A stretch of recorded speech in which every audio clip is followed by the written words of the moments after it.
বিসমিল্লাহির রহমানির রহিম। আসসালামু আলাইকুম। আমি আজকে আপনাদের সামনে উপস্থিত হয়েছি ডিপ্লোমা ইন ইঞ্জিনিয়ারিং এর ভর্তি বিষয়ক কিছু তথ্য আলোচনা করার জন্য।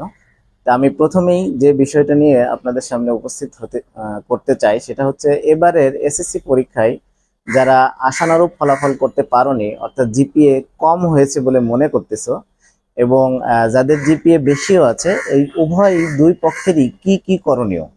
আসলে বর্তমান যুগ প্রযুক্তির যুগ, এজন্য প্রথমে আমি আমন্ত্রণ জানাবো কারিগরি শিক্ষায় পদার্পণ করার জন্য। সেক্ষেত্রে তোমাদের সবাইকে আমি বলবো ডিপ্লোমা ইন ইঞ্জিনিয়ারিং সেক্টরটা বেছে নেওয়ার জন্য।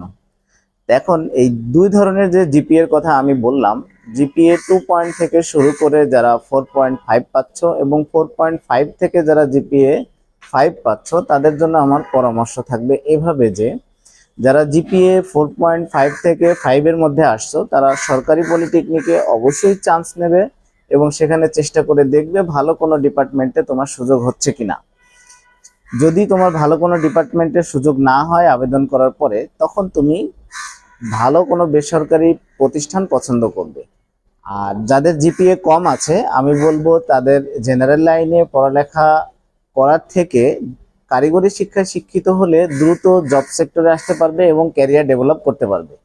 সেজন্য অতি দ্রুতই আমি তোমাদের জন্য পরামর্শ রাখবো যে কারিগরি শিক্ষায় পদার্পণ করা। সরকারিতে আসলে 4.5 নিয়ে চান্স পাওয়াটা খুবই অসম্ভব হয়ে যায়।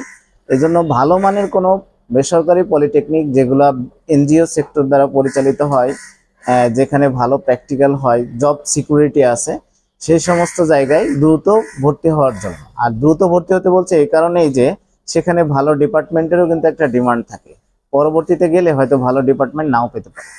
তাই তোমাদের জন্য আমার এই দুইটা পরামর্শ থাকবে, যে তোমরা এই পরামর্শ যদি মেনটেন করতে পারো তাহলে তোমাদের ভবিষ্যৎ উজ্জ্বল হবে বলে আমি আশা করি। আর আমি তোমাদেরকে সার্বিক সাহায্য এবং সহযোগিতা করব যেন তোমরা সাফল্যের সর্বোচ্চ শিখরে যেতে পারো। এজন্য তোমরা আমার সাথে যোগাযোগ করতে পারো।